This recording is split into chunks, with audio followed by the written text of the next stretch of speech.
to claim my seat over there.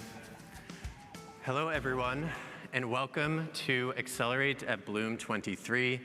I'm Jake Mitchell, Senior Manager of Startup Programs with GreenBiz. Nature tech entrepreneurs are scaling businesses to protect and regenerate nature while pushing industry stalwarts to change their own business practices to a nature-positive future. Accelerate is one of the primary ways in which we spotlight entrepreneurs here at GreenBiz who bring determination, ingenuity, grit to scaling high-quality nature-based solutions for a better future. Are you ready? I hope you're ready because I'm ready and these guys are ready, so let's do this. Here's how the Accelerate session is going to work today. You'll hear from 5 incredible nature tech entrepreneurs who each have 2.5 minutes to pitch, after which we'll invite you to cast your votes to determine the winner.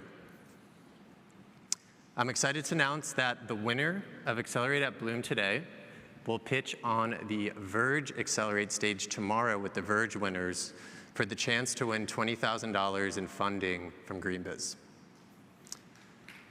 Thank you. With that, I'm delighted to invite our 2 esteemed industry experts to the stage. Please join me in welcoming Rachel Lim, Impact Investment Associate at Silver Strand Capital, and Tom Quigley, Co-founder and Managing Director at Superorganism. Welcome, welcome. Am I in this one, right? Yeah. Thank you so much to both of you for joining. Rachel and Tom will contextualize the startup pitches and add some further context on how they fit into the broader nature tech economy. Now, remember, in the end, it will be up to all of you to determine the winner of Accelerate at Bloom 23. So let's do this. Let's get started with our first pitch. We'll begin with Allison Wolf, CEO of Vibrant Planet. Please join me in welcoming her to the stage.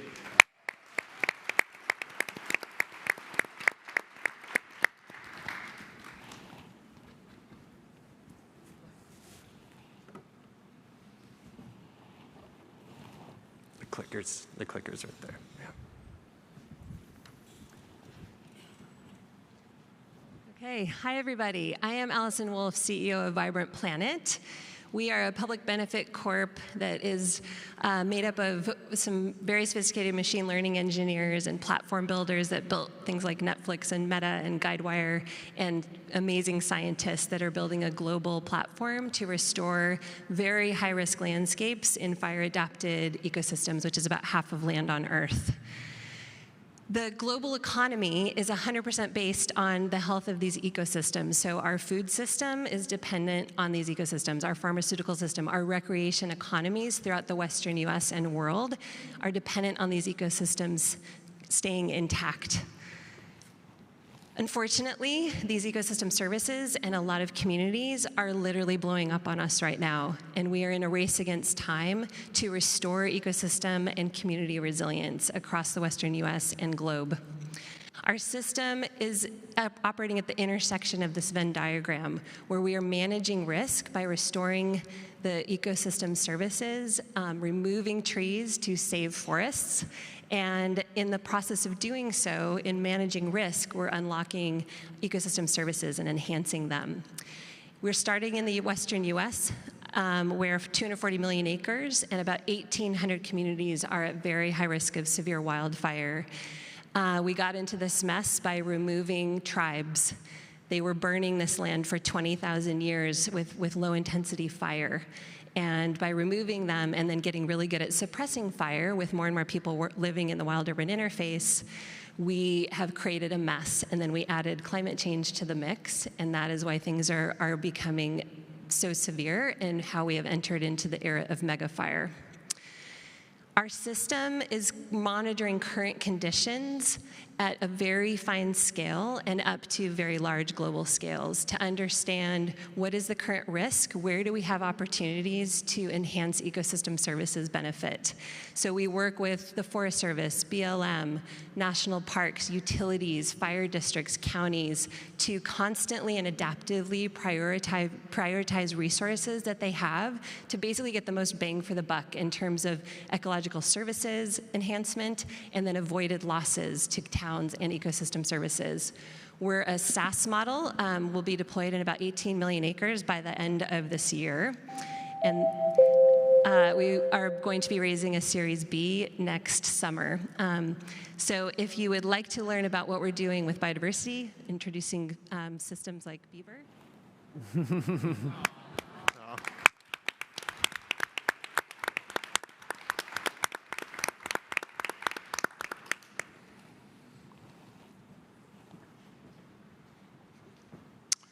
Hi, I'm Lee. I'm the CEO of EcoBot. We're a climate tech platform that predicts the future by collecting real-time field data. We're all here at this conference because we believe that biodiversity is the key to resilience, and it's the leading indicator of climate impact as measured in humankind's relationship to ecosystems. It's a really exciting time to be looking at this space because of the technology that is being developed. But we do have a gap, and the gap is that we can't send the 100,000 scientists into the field to ground truth this data in a way that we need to do this work. And every data prediction model needs validation data. Well, there are hundreds of thousands of scientists in the field collecting biodiversity and water and soil data for the purpose of getting a permit. But a permit is where data goes to die. All of the water and soil and vegetation data that is gathered is either siloed with an organization or just simply lost. And that's where EcoBot comes in. We have developed a workforce enablement platform that is accelerating environmental permitting. And as a byproduct of speeding this environmental permitting work, we're building the benchmark field data that we need in order to train climate data. If we're to build biodiversity impact prediction, this is essential. And we've got a great head start. We're already at 5 million biodiversity and water data points. That's behind the 120,000 permits that our customers have collected in the field. And right now we're only in the US and we're only focused on a few areas of environmental consulting. But imagine this data at scale across all environmental sectors across the entire planet. And this will only work if people in the field want to use this platform. It's like a secret weapon, has to be my favorite customer quote. Here's some of our key business metrics, some of the partners we already have in place. We believe that we can help global companies meet their nature positive goals. With environmental permitting as the market driver, we're building the expert network data that we need to build better technology enhanced by AI.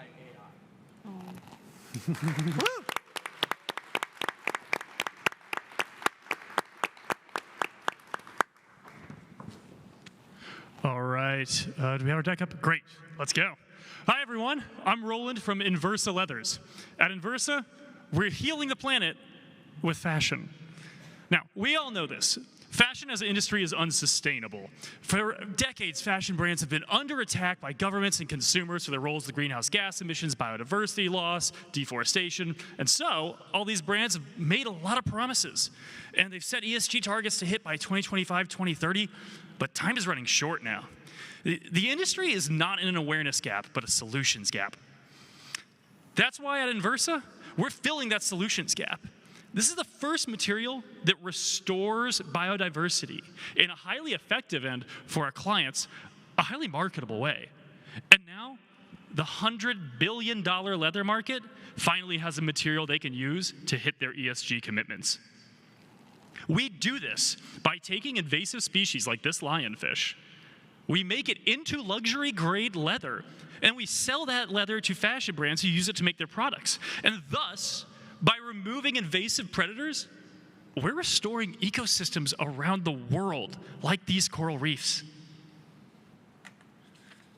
And now, our client brands get to tell their consumers, for the first time ever, the world's actually better off. You saved 70,000 native reef fish because this pair of shoes exists. That's actually crazy, y'all. Before Inversa, nobody could say that. And as our sales numbers show, brands and consumers love that story. So, our raise. We're raising $3 million on a $15 million valuation. This raise will go towards scaling up, further raising our already very nice margins, and providing runway for the team. To talk about exits, the most likely exit for us is going to be via acquisition to one of the big fashion houses like LVMH, Kering, Hermes. These houses regularly do acquire their leather suppliers, especially if they want to keep that material exclusive. Finally, about our team. We are chomping at the bit, and we let nothing stand in our way. First, we have a strategy specialist, Arav, from Princeton and McKinsey as CEO. We have Kahan, who's designed product launch and marketing strategies for top pharma brands and who's also a materials scientist. And we have me, an ops specialist from Harvard, who's built systems across 3 continents for a Fortune 500 company. And our advisors are tenured fashion specialists who have already achieved market exits of their own.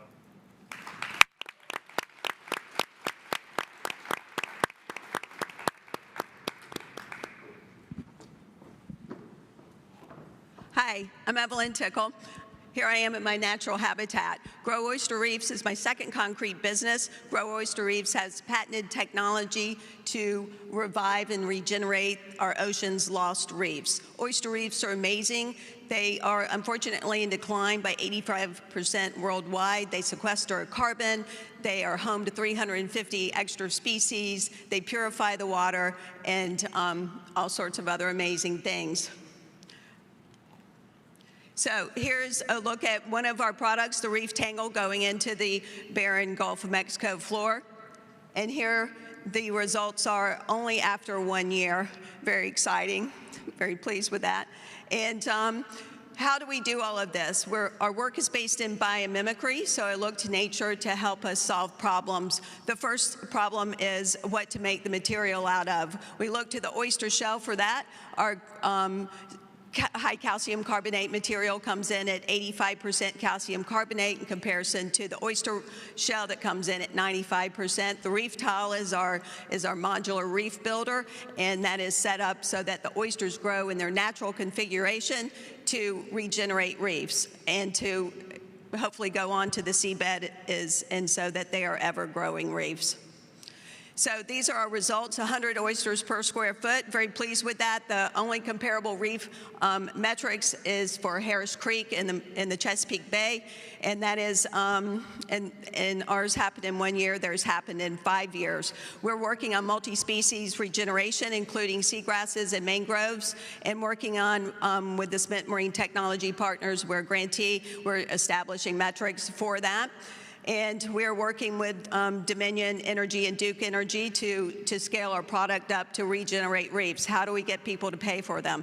So the way we're doing it is we're making a really very cool new mold to put our reef tiles together into 160 units and to be able to make a flexible mat to cover the cable arrays. We have a fantastic team, and we've had great traction, early win with the Nature Conservancy, MIT Solve, and the Biomimicry Institute, waiting for a big NSF grant, pins and needles there, and then thank you very much. I would ask you to vote for us, please, and we also welcome investment. Thank you very much.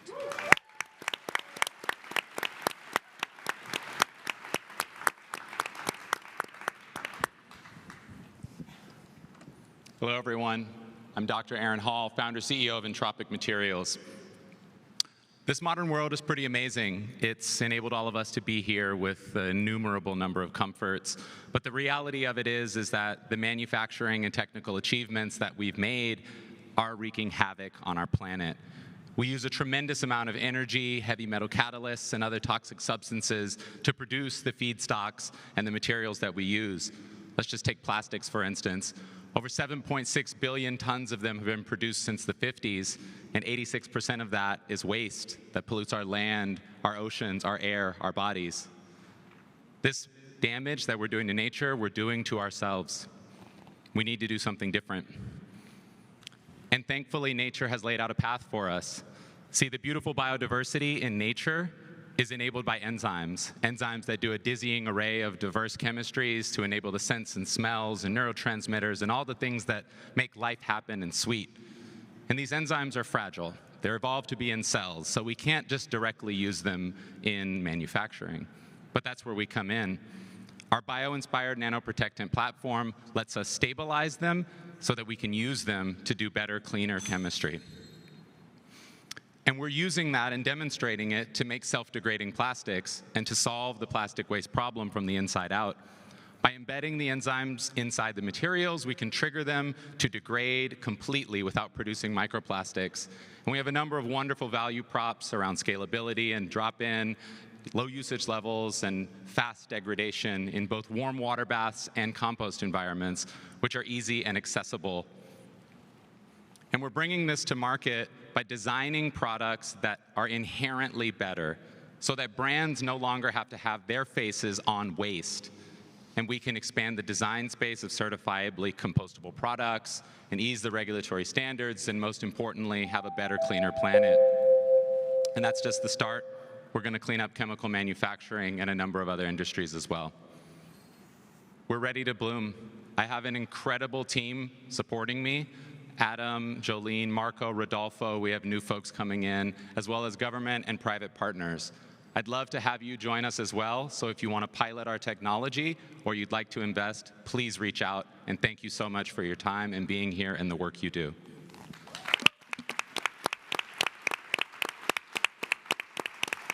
Thank you to all the startups. What an incredible and inspiring group of entrepreneurs, truly. In just a minute, I'm going to turn to Tom and Rachel to contextualize what we've heard on stage today, provide some more insight. But first, it's time for all of you to pull out your phones and vote for which startup you think has the greatest impact to scale nature-based solutions. So open up the Whova app and navigate under the agenda. Go to this session. It's Accelerate at Bloom. When you're in there's a little button that says polls. Just click in there and submit your vote. Make sure to do so in the next 5 to 6 minutes before voting closes. So thank you. Okay, Rachel and Tom, thanks again so much for being here. Really great to share the stage with you too. This question's for both of you. You know, you've both been watching nature tech startups over the last few years. So what would you say, like, what's been developing and unique about this moment in time? And okay, Tom, let's start with you. Well, a part of the moment, I think, is I was listening to Dr. Helen Crowley speak just before around the frameworks and the work that's been happening over the last 30 years really to move towards this space. A lot of that work still has, is yet to happen in the actual commitments that are going to be made by governments and corporates. And really what I think is committing to the moment right now, a lot of what we are seeing is just the extreme credibility of the founders that we see, that you've just seen on stage, that are bringing their entire careers worth of knowledge and skill sets, and also the talent that they have access to right now by dint of how great the companies are, the value propositions seem, to be able to just really access some of the best talent in the tech skills and also the conservation and ecology mindsets that are needed to do this work. That is a really marked difference that we see from 3, 5, 10 years ago. Yeah, that's so exciting. Just more hands on deck. Absolutely. More talent. Rachel, anything to add there? Yeah, I think, in addition to the amazing founders and talent that we've seen, we're also seeing a lot of developments, I guess, in terms of market drivers from regulatory perspectives with, the Global Biodiversity Framework, High Seas Treaty. I think that's all kind of trickling down to make this market also more credible. And then you also have the market initiatives like the TNFD, SBTN, all these things we're talking about is definitely, I think a big driver and is making the investment opportunity more and more interesting. Perfect. Yeah, and this is actually a perfect segue, Rachel. I'm curious, without, I guess, giving away your secret sauce, I'm curious, what are you looking for particularly when looking to make an investment in the startup? Are there certain criteria, and how does that change maybe based on sector? Yeah, it's a good question, and I think it's an interesting one. To be honest, it's not too different. Even though we're impact investors, we're looking at a lot of the same things that other VC investors would look for. I think it's really important to have a good foundation of people, do you have the right team with the right skill sets to execute the business? And people can also apply to like advisors, the network that they bring. Do they have the right market intelligence and strategy to grow their business? Do they have clarity on how they're going to make their impact, but also make money to grow their impact and to have a really financially sustainable business as well? So, it's not too different from, I think, what you would expect normally with product and everything. So it's just about finding the balance. Definitely. Are you using any of the new frameworks available to kind of inform your decisions on, getting a little bit more granular on the impacts you're looking for? Yeah, no, it's a good question. I think a lot of the impact frameworks that are emerging are actually also developed for like financial institutions or for specific sectors. And for us, we've been doing a lot of thinking about how we quantify not necessarily like just the impact of our supply chains, but also what we're catalyzing further. Because we're trying to have not just like not so bad impact, we're actually trying to have really positive impact. So I think this is an ongoing discussion that we're having, and we're kind of trying to modify some of the frameworks to suit us, but kind of thinking of it from in a holistic viewpoint. It's not just about like site-specific metrics, because there's also ways you can look at the drivers of biodiversity loss and how we're having impacts there. So, not just looking at, did it become from 5 to 10 species at the site, but also looking at like, are we like addressing pollution or like invasive species invasions, et cetera. So absolutely. Work in progress. Yeah. Definitely. Tom, I want to ask you a different question. Obviously, nature tech is a relatively nascent market, which is exciting and really leaves the door open for a wave of new technologies. So like, which technologies do you want to see that haven't necessarily entered the market yet? I think the greatest part about my day-to-day job is that I get to be surprised constantly.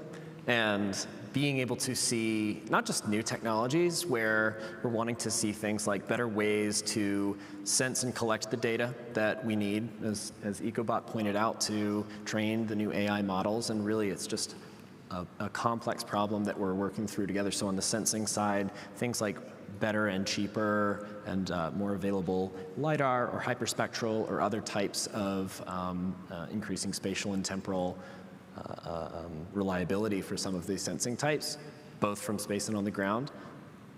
Applications of AI on that data as it continues to get trained. And, but really, there are a lot of problems in many different industries that can be solved with the types of technologies that we already have. And when we see a lot of founders that come through with a deep background in that industry, and the knowledge of those specific problems and how to solve them with existing technology, there are many, many exciting opportunities like that with the tech that we have today. And so that's the wave that we're very excited about. Definitely. Thank you. We're running out of time here, so I do want to put you both on the spot. I know you weren't able to open up the app and make the vote yourself, but if you were able to, who would you vote for today and why? In 30 seconds or less. Rachel, let's start with you. It's a hard question, because I think you guys have done a good job of assembling a pretty wide variety of startups doing very different things. I am a big fan of Inversa. I think they're addressing, I think a lot of times people ask, what's the difference between investing in climate and biodiversity? I think the work that Inversa does is a very prime example of that, because invasive species, not necessarily a climate issue, but definitely an important one that needs to get addressed. So I'll say Inversa, but they were all excellent. Great. What about you, Tom? Well, I have to recuse myself because we are investors in Inversa. But so Inversa aside, I was very impressed with Vibrant Planet, and I think that while there definitely is that, being able to solve a specific slice of biodiversity focus like Inversa is doing, being able to solve for both climate and biodiversity challenges like solving the wildfire problem works towards is an extremely high leverage thing to be able to do. And then, Vibrant Planet bringing together those many multiple stakeholders that are involved in that complex mosaic of land that needs to work together to be able to solve such an enormous problem like the mega fires that we've been seeing. Their work has impressed me. Absolutely. Thank you both so much for your feedback and your votes. I'm excited to say we have our results. Can we get a little drum roll, please, from the audience? The winner of Accelerate at Bloom is Entropic Materials. Congratulations, Entropic. Congratulations to all the startups today. Back to you, Teresa. Thanks, guys.